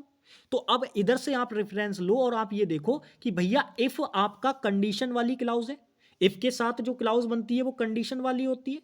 कंडीशन वाली क्लाउज के अंदर आपको first form if you park, तो वर्ब की फर्स्ट फॉर्म दे रखी है, और कंडीशन वाली क्लाउज में अगर फर्स्ट फॉर्म ऑफ वर्ब दे रखी होती है तो वहां पे कौन से कंडीशनल बनने के चांसेस होते हैं? तो आप तुरंत कहेंगे कि भैया जी ऐसे केस में या तो आपका फर्स्ट कंडीशनल बनेगा या फिर जीरो कंडीशनल बनेगा। अब आप मुझे बताओ, मैंने आपको सीधे सीधे बता रखा है, अगर कंडीशनल बन रहा हो तब वहां फर्स्ट कंडीशनल अप्लाई करना, अगर कंडीशन की बात हो। अगर कंडीशन की बात ना हो, बिल्कुल भी कंडीशन अप्लाई ना हो रही हो वहां पे, तो जीरो कंडीशनल अप्लाई करना। अब वो बोल रहे हैं ना कि अगर आप अपनी कार यहां पार्क करते हो तो ट्रैफिक पुलिस आपको फाइन लगाएगी। कंडीशन है कि अगर आप यहां पे कार अपनी पार्क करते हो तो ट्रैफिक पुलिस आप पे फाइन लगाएगी। तो अगर यहां पे कंडीशन अप्लाई हो रही है तो मेरे प्यारे साथी, मैंने सीधे कहा था कंडीशन अप्लाई होगी तो आप फर्स्ट कंडीशन अप्लाई करेंगे, और अगर कंडीशन अप्लाई नहीं होगी तो आप जीरो कंडीशनल अप्लाई करेंगे। तो अब अगर फर्स्ट कंडीशनल अप्लाई होगा तो मैंने सीधे बताया था बिल प्लस वर्ब की फर्स्ट फॉर्म होना चाहिए। क्या यहां है? नहीं। क्या यहां पे है? नहीं। क्या यहां है? जी बिल्कुल है। तो यही हमारा क्या हो जाएगा? Right answer. नेक्स्ट आ जाओ क्वेश्चन नंबर 23। ये भी सीजीएल का क्वेश्चन है, आंसर करिए। क्वेश्चन पढ़ो, कह रहे if you join this job now it proves to be good in the long run. देखो, क्वेश्चन में जो इंप्रूव करना है वो ये वाला पार्ट इंप्रूव करना है आपको। ये प्रूव्ड टू बी गुड तक, यहां तक इंप्रूव करना है। अब आप अपने दिमाग में तुरंत ये देखा करो कि अगर सेंटेंस इंप्रूवमेंट का क्वेश्चन है तो उसने जो वाला पार्ट इंप्रूव करने के लिए कह दिया, उसके अलावा कौन सी चीज ऐसी है जो आपकी मदद कर सकती है। अब आपने देखा कि आपको ये वाला पार्ट तो बदलना ही है, ये वाला पार्ट तो आपको बदलना है, तो इस वाले पार्ट से आप क्या रेफरेंस नहीं ले सकते? ये वाला पार्ट आपकी मदद करने के लिए ही है। आप इसकी हेल्प लो, आपका आंसर विद इन सेकेंड निकल आएगा। कैसे? आपने देखा कि यहां पे आपको इफ दे रखा है कंडीशन वाली क्लाउज। अगर कंडीशन वाली क्लाउज दे रखी है तो क्या मैं इसको देख के आंसर नहीं निकाल पाऊंगा अपना? तो आप कहेंगे भैया बिल्कुल आ जाएगा। देखो ना, इफ वाली क्लाउज के अंदर ज्वाइन वर्ब की फर्स्ट फॉर्म दे रखी है। अब आप अच्छी तरीके से जानते हो, अभी मैंने पीछे बताया कि अगर कंडीशन वाली क्लाउज के अंदर वर्ब की फर्स्ट फॉर्म है, इसका मतलब यह है कि वहां दो प्रकार के कंडीशनल बनने के चांसेस हैं, या तो फर्स्ट कंडीशनल या जीरो कंडीशनल। अब अगर कंडीशन बन रही होगी तो फर्स्ट कंडीशन अप्लाई करना, और अगर कंडीशन नहीं बन रही होगी, वो एक रियल सिचुएशन है, होती ही होती है, तो ऐसे केस में वहां पर आप जीरो कंडीशनल अप्लाई करेंगे। पर यहां तो मुझे कंडीशन बनती हुई नजर आ रही है। वो बोल रहा है ना, if you join this job now it provides to be good in the long run. यदि तुम ये नौकरी अभी ज्वाइन करते हो तो ये प्रूव होगी, ये साबित होगा तुम्हारे लिए अच्छा फ्यूचर के अंदर। बोल रहा है यानी कंडीशन है, जॉब ज्वाइन करूंगा तब होगा ना ऐसा, अगर जॉब ज्वाइन नहीं करूंगा तो नहीं होगा। तो यहां पे कंडीशन है। अगर कंडीशन है तो मेरे प्यारे साथी फर्स्ट कंडीशन हमें अप्लाई करना पड़ेगा, और फर्स्ट कंडीशन का मतलब होता है नॉर्मल वाली क्लाउज के अंदर बिल प्लस वर्ब की फर्स्ट फॉर्म। कहीं नजर आ रही है क्या? क्या यहां नजर आ रही है? बिल्कुल भी नहीं आ रही। क्या यहां नजर आ रही है? बिल्कुल भी नजर नहीं आ रही। क्या ऊपर नजर आ रही थी? नहीं आ रही थी, तो ये भी ऑप्शन नहीं होगा। अब तीन ऑप्शन कट गए, केवल एक ही ऑप्शन है, देख लो बी वाले में हमें नजर भी आ रहा है। तो यही हमारा क्या हो जाएगा? Right answer. चलो बहुत बढ़िया, अब हम चलते हैं क्वेश्चन नंबर 24 पे। इसका आंसर करिए। ये क्वेश्चन भी बढ़िया है भाई। कह रहा है if I have money I purchase this house. अगर मेरे पास पैसा होता तो, अगर मेरे पास पैसा होता है तो मैं ये घर खरीद लूंगा। वो बोल रहे हैं ना, अगर मेरे पास पैसा हुआ तो मैं ये घर खरीद लूंगा। यानी एक तरीके से आप ये मान के चलो कि आपको जो इंप्रूव करना है वो ये वाला पार्ट इंप्रूव करना है। कौन सा वाला पार्ट? ये वाला पार्ट। अब आप ध्यान से समझिए, क्या यहां पे जीरो कंडीशन की बात है? अगर आप देखोगे तो इफ वाली क्लाउज के अंदर भी आपको सिंपल प्रेजेंट लगा के दिया, और नॉर्मल वाली क्लाउज के अंदर भी आपको सिंपल प्रेजेंट लगा के दिया। तो ये ऐसा तो मैंने तब कहा था ना जब जीरो कंडीशनल की बात हो रही हो, यानी कंडीशन बन ही ना रही हो। जब कंडीशन बन ही ना रही हो तो जीरो कंडीशनल अप्लाई करते हैं, क्योंकि वो रियल सिचुएशन हो जाती है अपने आप में। यहां पर तो रियल सिचुएशन वाली बात ही नहीं है, या तो कंडीशन बता रहा है कि भाई अगर मेरे पास पैसा होता है तो मैं घर खरीद लूंगा ये वाला, ऐसे करके बोलना चाह रहा है। ना पैसा होगा ना खरीदेगा, लेकिन हाँ चांसेस हैं, इसीलिए फर्स्ट कंडीशन अप्लाई करना है। प्रेजेंट की इमेजिनेशन है, इसके होने के चांसेस हैं। अगर उसके पास पैसा हुआ तो वो घर खरीद लेगा। तो यहां पे फर्स्ट कंडीशनल अप्लाई करना पड़ेगा, और फर्स्ट कंडीशनल अप्लाई करना पड़ेगा तो ये जो परचेस आपको वर्ब दे रखी है इसको चेंज करना है। इसको चेंज करना है तो फर्स्ट कंडीशनल में बिल प्लस वर्ब की फर्स्ट फॉर्म होना चाहिए। क्या यहां पे है? नहीं। क्या यहां पे है? बिल्कुल भी नहीं। इसका मतलब नो इंप्रूवमेंट भी नहीं होगा। क्या यहां पे है? बिल्कुल भी नहीं है। तो तीन ऑप्शन खत्म हो गए, केवल एक ही ऑप्शन बचा हुआ है, वो है डी वाला। तो यही हमारा क्या हो जाएगा? Right answer. डी वाला ऑप्शन हमारा क्या हो जाएगा? Right answer.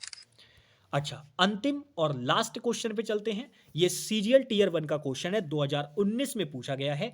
आराम से आप इस क्वेश्चन को कर सकते हैं अगर ध्यान से समझेंगे। क्वेश्चन पढ़िए। कह रहा है if you listen to the English news it improve your English. देखो क्वेश्चन में सिर्फ अगर गलती निकालनी है तो बस आप इतना देख सकते हैं कि भैया इट सिंगुलर सब्जेक्ट होता है। इट एक ऐसा प्रोनाउन होता है जो कि सिंगुलर की तरह काम करता है, यानी इसके साथ आने वाली वर्ब भी सिंगुलर आनी चाहिए। तो भैया इट के हिसाब से तो इम्प्रूव होना चाहिए था, लेकिन ये तो इम्प्रूव है। मतलब क्वेश्चन में गलती तो हमें मिल चुकी है कि भाई इम्प्रूव नहीं होगा। अगर इम्प्रूव नहीं होगा तो इसका मतलब नो इम्प्रूवमेंट वाला ऑप्शन खत्म। अब मुझे बस 2 ऑप्शन और उड़ाने हैं और मेरा आंसर निकल के आ जाएगा। लेकिन कैसे, मुझे तो ये देखना है ना, इस वाले पार्ट में ही चेंज करना है मुझे, इस वाले पार्ट में ही चेंज करना है। मतलब मैं इधर की रेफरेंस लेके क्वेश्चन को ठीक कर सकता हूं। अब अगर मैं इधर ध्यान से देखूं तो मुझे नजर आ रहा है इफ वाली जो मेरी कंडीशन वाली क्लाउज है उसके अंदर मुझे सिंपल प्रेजेंट टेंस नजर आ रहा है, क्योंकि वर्ब की फर्स्ट फॉर्म लगा के दे रखी है। अगर इसमें सिंपल प्रेजेंट है तो 2 प्रकार के कंडीशनल बनने के चांसेस है, या तो जीरो कंडीशनल या फिर फर्स्ट कंडीशनल, या फिर फर्स्ट कंडीशनल। तो अब आप मुझे जरा देख के बताओ कि मैं यहां पे कौन सा अप्लाई करूं। मैंने फिर वही बात कही, मैंने कहा कब फर्स्ट कंडीशनल अप्लाई करते हैं, कब जीरो कंडीशनल अप्लाई करते हैं, इसका निर्णय आप क्वेश्चन पढ़ के लेंगे। क्वेश्चन पढ़ा, अगर वहां पे कंडीशन की सेंस आ रही हो तो उस केस में फर्स्ट कंडीशनल अप्लाई कर देना, और अगर कंडीशन की सेंस ना आ रही हो, वो रियल सिचुएशन बन रही हो, तो वहां जीरो कंडीशन अप्लाई कर देना। अब आप मुझे जरा देख के बताओ क्या यहां पे ऐसा कुछ है, सेंस आ रही है? तो आप कहेंगे भैया बिल्कुल। वो बोल रहा है if you listen to the English news, यदि तुम इंग्लिश न्यूज सुनते हो तो तुम्हारी इंग्लिश इंप्रूव हो जाएगी। अगर सुनते हो, कंडीशन बोल दी, अगर सुनते हो, नहीं सुनोगे तो नहीं होगी, यानी कंडीशन है, और कंडीशन है तो फर्स्ट कंडीशन अप्लाई करना पड़ेगा। फर्स्ट कंडीशन का मतलब होता है बिल प्लस वर्ब की फर्स्ट फॉर्म। कहां पे दे रखी है, क्या यहां है? नहीं है। क्या यहां पे है? बिल्कुल भी नहीं है। और 3 ऑप्शन जब उड़ गए तो भैया एक ही बचा, और आप देख लो इसके अंदर बिल प्लस वर्ब की फर्स्ट फॉर्म भी मौजूद है। तो बी ऑप्शन हमारा क्या हो जाएगा? Right answer. तो क्लास आज की होती है कंप्लीट। मैंने कंडीशनल सेंटेंस के अंदर, चलिए भाई, तो हमारा ये चैप्टर भी होता है ओवर, और अब हम जो है बढ़िया तरीके से एक नया चैप्टर, जो कि नेक्स्ट चैप्टर हमारा होगा, उसको हम लोग शुरू करेंगे, और वो चैप्टर हमारा रहने वाला है मॉडल वर्ब। ठीक है, मॉडल वर्ब के बाद फिर हम प्रेपोजिशन देखेंगे चैप्टर, और ऐसे ही कर करके हम जो है अपने लास्ट चैप्टर पे भी पहुंच जाएंगे, जो कि बहुत जल्द हो जाएगा आपका। आप ये समझ के चलिए ज़्यादा चीज़ें नहीं बची हुई हैं आपकी, बहुत ही रेयर केसेस में चीज़ें बची हुई हैं।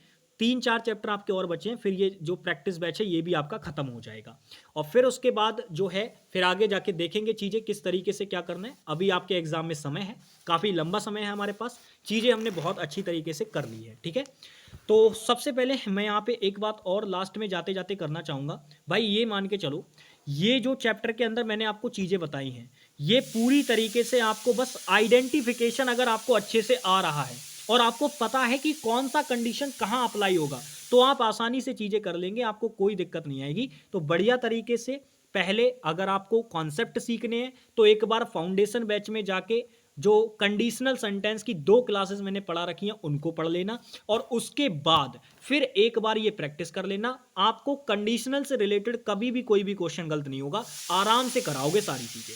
तो बाकी मिलते हैं आप लोगों से नेक्स्ट क्लास में, तब तक के लिए बाय बाय, टेक केयर, जय हिंद, जय भाई।